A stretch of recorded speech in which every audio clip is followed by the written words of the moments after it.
Selamat pagi bagi kita semua. Kita berjumpa kembali dalam mata kuliah pembimbing PB untuk pendidikan agama Kristen.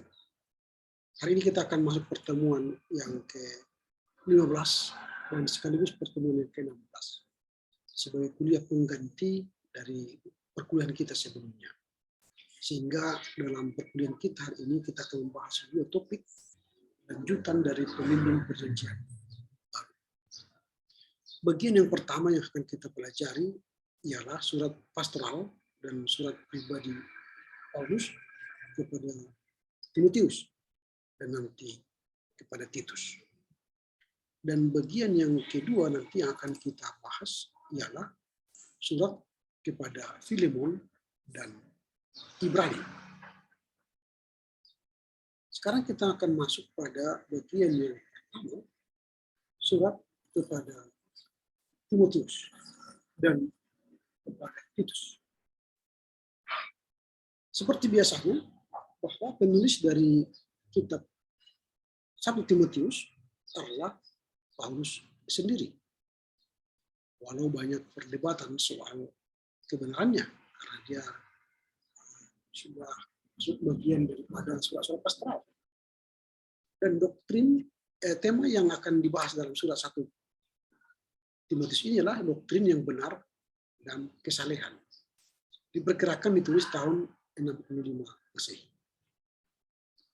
Nah, kalau kita lihat di latar belakang dari penulisan 1 Timotius ini, akan kita lihat secara menyeluruh sebagai latar belakang dari 1-2 Timotius.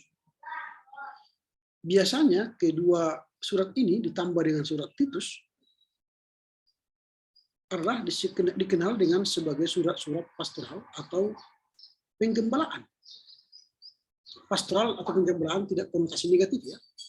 Pastoral dalam arti bagaimana Paulus memberikan masukan, arahan, bimbingan kepada Timotius dan Titus yang menjadi anaknya secara rohani. Kepada mereka yang tinggal di Efesus, Timotius, dan kepada Titus yang tinggal di Kreta. Hal-hal yang dia sampaikan ialah mengenai pelayanan pastoral di gereja. Nah, beberapa pengkritik telah mempersoalkan penulisan Paulus dalam surat ini, seperti yang saya katakan tadi. Karena memang keaslian dari pemikiran Paulus dalam surat ini tidak tampak lagi.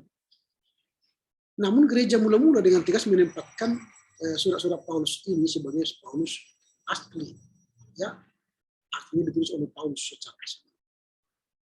Nah, walaupun ada perbedaan gaya penulisan dan kosakata dalam surat-surat penggembalaan dibanding dengan surat-surat firman lain Paulus, usia lanjut dan perhatian pribadi Paulus terhadap Timotius dan Paulus dan Titus dapat menerangkan perbedaan ini dengan cukup meyakinkan.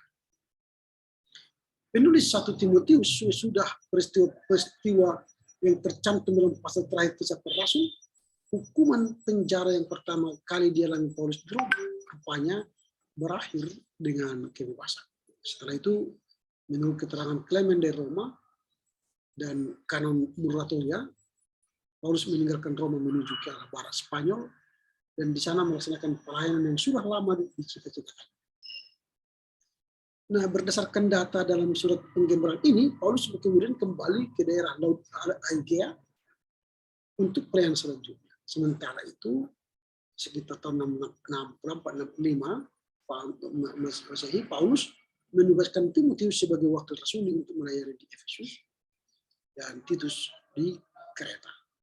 Dari Makedonia, Paulus menulis surat yang pertama kepada Timotius dan beberapa waktu kemudian dia menulis surat kepada Titus. Jadi kedua surat ini, baik Timotius dan Titus, dia tulis dari Makedonia. Nah, setelah itu Paulus kembali di tahun Roma ketika dia menulis surat yang kedua kepada Timotius. Jadi surat pertama Timotius dan surat Titus itu ditulis di Makedonia, tapi surat kedua itu ditulis di tahanan Roma. Apa tujuan Paulus menulis surat 1 Timotius? Yang pertama itu menasihati Timotius sendiri mengenai kehidupan pribadi dan pelayanannya. Jadi ini soal kehidupan pribadi. Makanya surat penggembalaannya jadi lebih personal. Kemudian mendorong Timotius untuk mempertahankan kemurnian Injil. Jadi mempertahankan kemurnian Injil dan standarnya yang kudus dari pencemaran oleh palsu. Yang ketiga, memberikan pengarahan kepada Timotius. Jadi kan dia lebih pastoral. Jadi ada pengarahan mengenai berbagai urusan dan persoalan gereja di Efesus. Nah, kalau kita baca lebih mendalam tentang survei kitab Timotius ini, salah satu hal utama yang disampaikan Paulus kepada pembantu mudanya ialah supaya Timotius tetap berjuang. Nah, jadi berjuang untuk mempertahankan iman yang sejati dan membuktikan kesalahan ajaran palsu. Paulus juga menginstruksikan Timotius mengenai syarat kerohanian dan sifat bagi para pemimpin gereja dan memberikan gambaran tersusun dari macam-macam orang yang diizinkan menjadi pemimpin rohani gereja. Antara lain Paulus mengajarkan Timotius bagaimana bergaul dengan kelompok orang dalam jemaat, seperti perempuan, janda, orang laki-laki tua dan muda, para penatua, budak, guru palsu, dan orang kaya. Jadi dinasihati bagaimana cara menghadapi mereka. Nah, kemudian Paulus memberikan 5 instruksi kepada Timotius yang harus dilaksanakannya. Dan juga dalam surat ini, Paulus menyatakan kasih sayangnya kepada Timotius sebagai anak rohaninya dalam iman dan mengajukan suatu standar kesalehan yang tinggi untuk kehidupannya untuk gereja. Nah, ciri-ciri khas penulisan surat 1 Timotius adalah pertama, surat ini sebentar.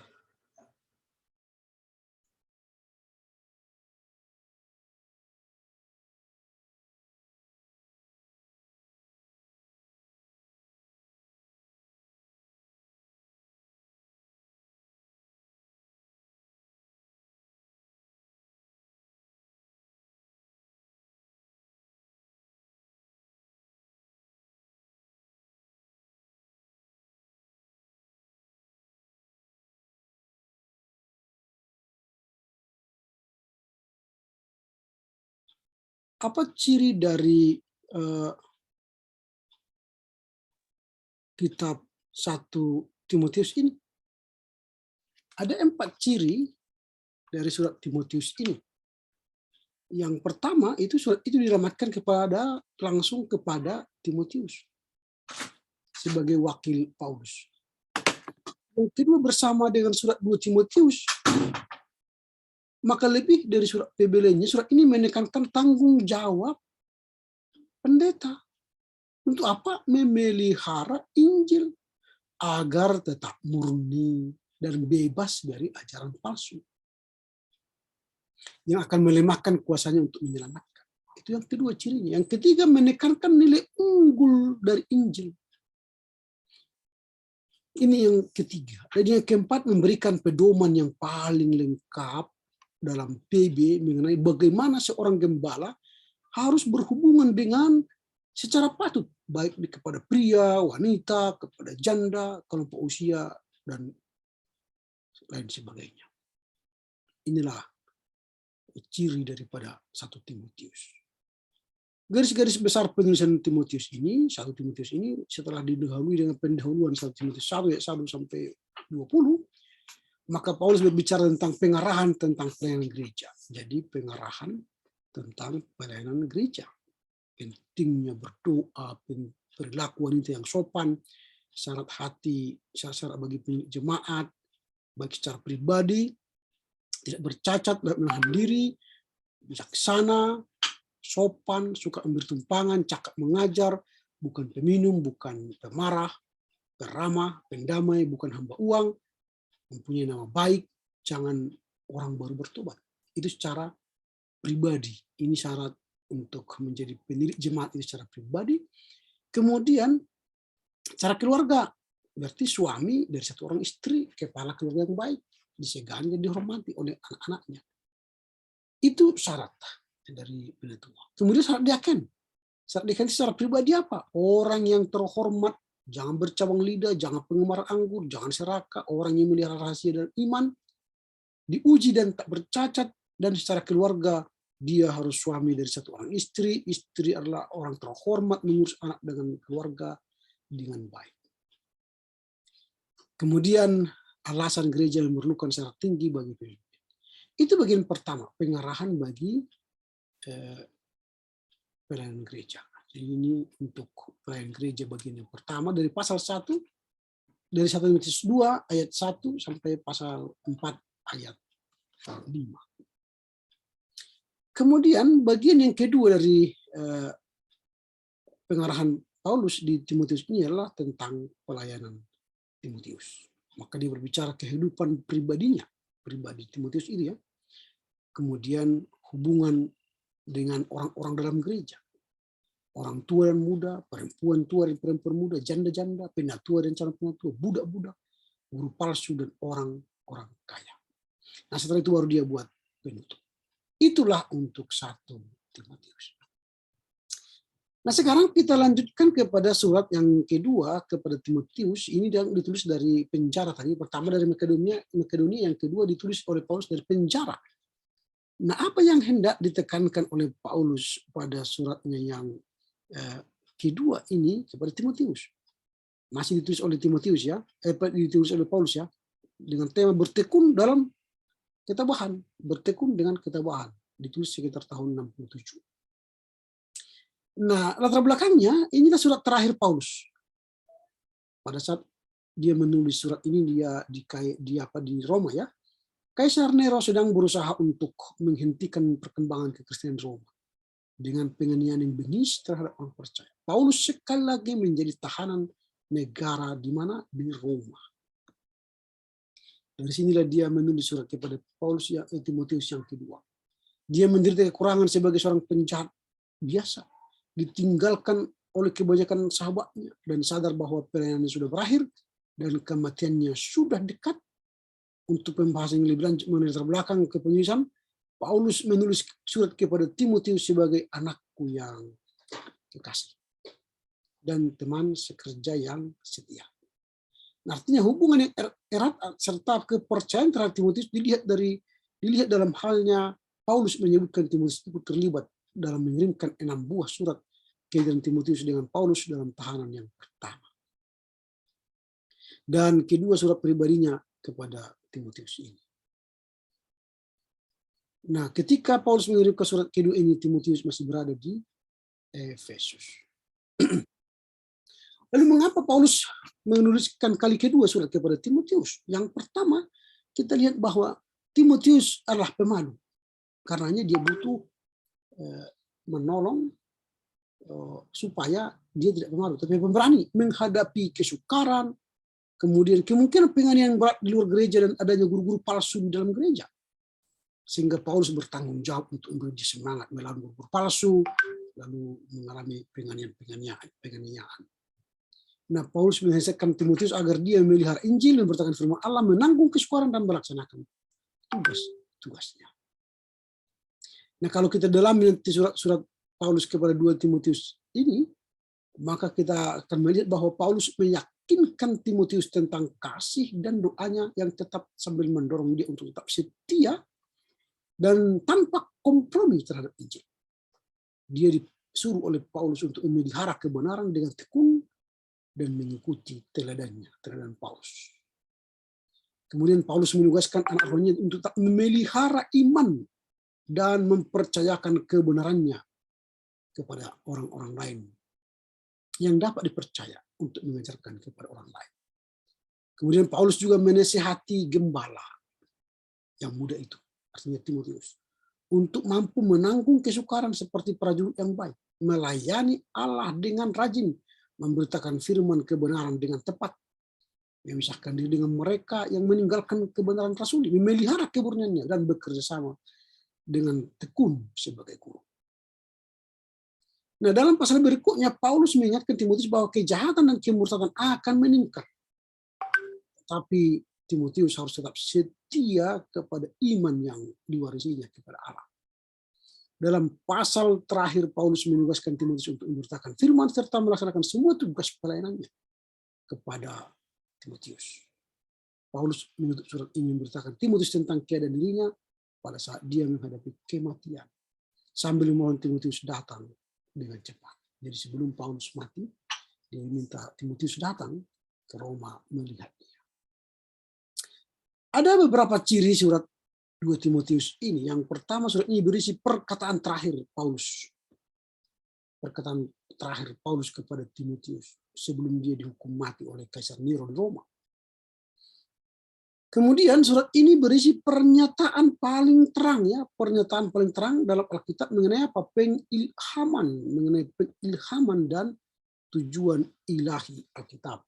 Makanya tadi 2 Timotius 3:16-17 itu kan, karena melalui itu dikatakan firman itu berfungsi untuk apa? Menasihati, mengajar. Nah, itu kalau dalam 2 Timotius 3:16 itu. Makanya ini menjadi pernyataan paling terang, ya, paling terang terhadap Injil atau Alkitab. Nah, karena dikatakan begini, segala tulisan yang diilhamkan Allah memang bermanfaat untuk mengajar, untuk menyatakan kesalahan, untuk memperbaiki kelakuan, dan untuk mendidik orang dalam kebenaran. Maka dia menjadi pengilhaman dan tujuannya ilahi dari Alkitab. Itu ciri yang kedua. Ciri yang ketiga, muncul nasihat-nasihat pendek tetapi tepat. Misalnya mengubarkan karunia Allah, jangan malu, menderita bagi Injil, peganglah ajaran yang sehat, pelihara harta yang indah, jadilah kuat oleh kasih karunia, ikutlah menderita, memberitakan perkataan benar, hindarilah, jauhilah, kejarlah, berhati-hatilah terhadap kemurtadan yang mendekat, tetap berpegang teguh pada kebenaran, beritakanlah firman, lakukanlah pekerjaan pemberitaan Injil, tunaikanlah tugas pelayananmu. Ini nasihat pendek yang terkenal dari 2 Timotius. Yang keempat, tema yang berulang-ulang dari banyak nasihatnya adalah berpegang pada iman. Ini ciri yang berikut di 2 Timotius ini. Dan yang terakhir, kesaksian Paulus adalah suatu contoh yang mengharukan dari keberanian dan harapan ketika menghadapi mati syahid yang sudah pasti. Nah, kita masuk sekarang pada garis-garis besar 2 Timotius. Setelah pendahuluan 2 Timotius 1-4, dia menyampaikan pesan kepada Timotius. Apa itu? Harus mampu mengobarkan karunia Allah, bersedia menderita untuk Injil, teladan Paulus, peganglah dan pelihara kebenaran sahabat-sahabat Paulus di Roma yang setia dan tidak setia. Itu yang pertama. Yang kedua, tuntutan Paulus terhadap hamba Tuhan yang setia. Jadilah kuat dan kasih oleh kasih karunia. Percayakan berita kepada orang yang dapat dipercaya, bertahan dalam kesukaran sebagai prajurit yang baik, sebagai olahragawan yang berdisiplin, sebagai petani yang bekerja keras, mati dan menderita dengan Kristus. Hindarilah soal-soal yang bodoh yang mempertahankan Injil dalam cara yang tidak tercela. Itulah tuntutan kepada hamba Tuhan yang setia. Kemudian peningkatan kejahatan digambarkan ada peningkatan yang terjadi dalam waktu yang mendekat. Baru dia memberikan ketekunan dalam kebenaran yang dipelajari dari Paulus, yang dipelajari dari Alkitab. Kemudian beritakanlah firman Allah, kesaksian dan pengarahan Paulus tentang perpisahan Paulus, pengarahan pribadi untuk Timotius, sebuah kata peringatan, keyakinan tentang kesetiaan Allah, lalu penutup. Nah, inilah pengantar atau pembahasan kita terhadap kitab 2 Timotius. Nah, selanjutnya kita akan membahas kitab Titus. Pada pertemuan ini kita akan membahas kitab Titus. Ini bagian yang terakhir dari sesi hari ini. Ini untuk pertemuan yang ke-14 ya. Ini Titus. Nah, ini masih tetap ditulis oleh Paulus. Temanya adalah ajaran yang benar dan kebajikan.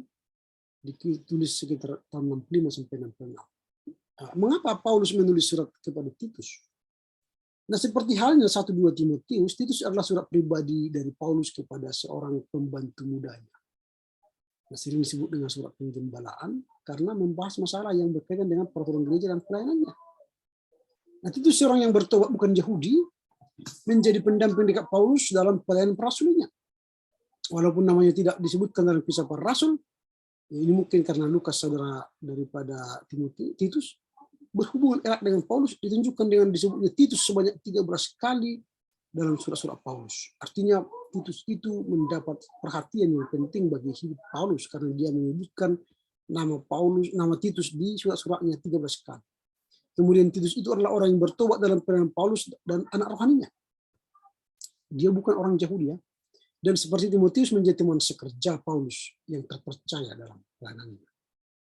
Kemudian dia dijadikan wakil Paulus setidaknya untuk satu tugas penting di Korintus selama perjalanan misi ketiga Paulus dan pelayanannya sebagai teman sekerja Paulus di Kreta. Jadi Titus ini secara khusus melayani di Kreta. Nah, Paulus dan Titus bekerja sama dalam waktu yang singkat di Kreta.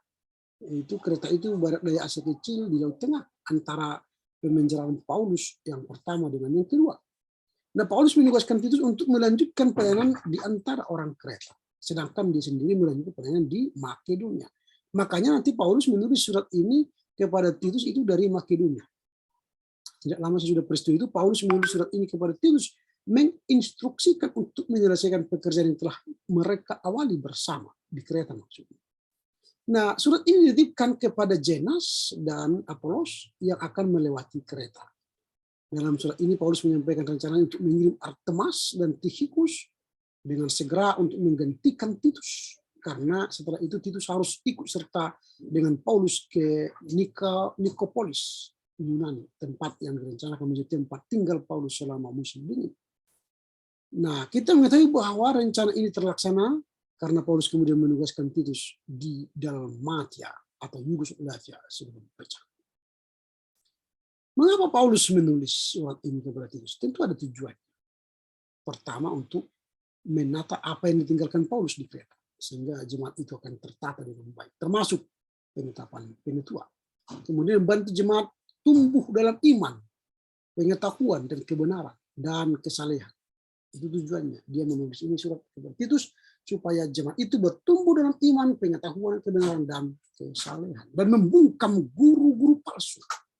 Dan yang terakhir, yang keempat, datang kepada Paulus setelah ia diganti oleh Artemas dan Tychicus. Jadi dia menulis surat kepada Titus supaya dia tidak datang kepada Paulus menggantikan Artemas dan Tychicus.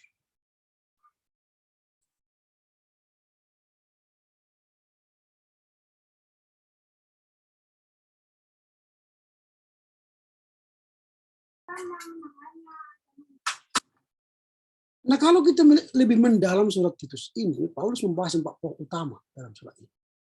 Yang pertama, dia menginstruksikan Titus mengenai tabiat dan syarat rohani yang diperlukan mereka yang akan dipilih menjadi penetua. Jadi ada instruksi Paulus kepada Titus apa yang harus dilakukan oleh Titus menjadi syarat menjadi penetua di Kreta itu. Nah, penetua haruslah orang yang saleh, yang sifatnya terbukti berhasil memimpin keluarganya sendiri. Jadi orang yang saleh, sifatnya terbukti berhasil memimpin keluarganya sendiri. Yang kedua, Paulus menyuruh Titus mengajarkan doktrin yang benar, serta membungkam dan menegur guru palsu. Ini yang penting, membungkam dan menegur guru palsu. Saat ini sudah sulit gereja yang membungkam pengajaran gereja yang palsu. Tapi ya Paulus kala itu berani mengatakan, "Hei Titus, engkau bungkamlah pengajaran-pengajaran palsu itu." Nah, di dalam surat Paulus memberikan 2 rangkuman tentang ajaran sehat. Dan itu yang akan digunakan, ajaran sehat itu digunakan untuk membungkam ajaran palsu. Yang ketiga, Paulus menggambarkan untuk Titus peran yang patut untuk laki-laki. Peran untuk laki-laki yang sudah lanjut usia.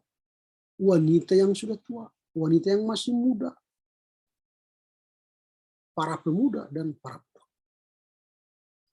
Supaya nanti Titus itu benar-benar tahu tepat sasaran kepada orang tua, kepada pemuda. Akhirnya Paulus menekankan bahwa kebajikan dan hidup yang benar adalah buah yang perlu dari iman yang sejati. Jadi dia menjadi buah dari iman yang sejati. Itulah kalau kita survei Titus ini. Apa ciri khas dari surat Titus? Yang pertama itu berisi 2 ringkasan klasik mengenai sifat sesungguhnya dari keselamatan dalam Kristus Yesus. Ada dua ringkasan klasik tentang keselamatan dalam Kristus. Surat ini, yang kedua, surat ini menekankan bahwa gereja dan pelayanannya harus dibangun di atas landasan rohani, teologis, dan etis yang sangat kuat. Jadi gereja itu harus dibangun di atas landasan yang benar, yang kuat, teologis dan etis. Yang ketiga, surat ini berisi salah satu dari 2 daftar panjang yang menyebutkan syarat yang harus dipenuhi pemimpin dan dalam pelayanan gerejanya. Ada 2 syarat, ya, 2 syarat untuk seorang pemimpin yang harus dilakukan dan dipenuhi dalam sebuah gereja. Nah, sekarang kita melihat garis besar surat Titus. Nah, setelah pendahuluan Titus 1:1-4, maka kita akan melihat pengarahan mengenai penugasan penetua. Jadi penugasan penetua. Tetapkan penetua di tiap kota, berbagai syarat bagi penetua pribadi, secara pribadi tidak bercatat, pelayanan yang dapat dipercayai, tidak angkuh, bukan pemberang, bukan peminum, bukan pemarah, tidak serakah, suka bertentangan, suka akan yang baik. Itu secara pribadi. Secara keluarga, secara pribadi sebagai bijaksana, adil, saleh, berpegang kepada perkataan yang benar, sanggup menasihati berdasarkan ajaran, sanggup meyakinkan para penentang. Dan yang berikut dari segi keluarga, mempunyai hanya 1 istri, anak-anaknya hidup beriman, anak-anaknya hidupnya senonoh dan tertib, anak-anaknya hidup tidak senonoh maksudnya dan tertib. Dan kemudian pengarahan mengenai guru palsu, tabiat mereka, kelakuan mereka, dan peneguran mereka. Dan kemudian pengarahan mengenai aneka kelompok dalam gereja, yaitu lingkungan pengarahan, dasar pengarahan, tanggung jawab, baru nasihat tentang kebajikan, kelakuan terhadap sesama, kemurahan Allah kepada kita, membedakan yang berguna dan yang mana yang tidak berguna, lalu penutup. Itulah surat 1-2 Timotius dan Titus sebagai surat pentimbangan Paulus. Dengan demikian berakhirlah perkuliahan kita hari ini. Kiranya Tuhan menolong saudara dan memampukan kita untuk memahami surat 1-2 Timotius dan Titus. Mari kita berdoa. Terpujilah Engkau Bapa, demi Kristus Yesus kami boleh mengerti 1-2 Timotius dan Titus, sehingga kami bisa memahami dengan baik apa yang akan kami lihat dari pengantar minggu ini, khususnya untuk kitab 1-2 Timotius dan Titus. Mampukan kami memahaminya dan melakukannya untuk mendalami dalam proses perkuliahan selanjutnya dalam Yesus Kristus. Kami berdoa dan bersyukur kepada-Mu. Amin. Horas menjua-jua, Jakobu, Aho.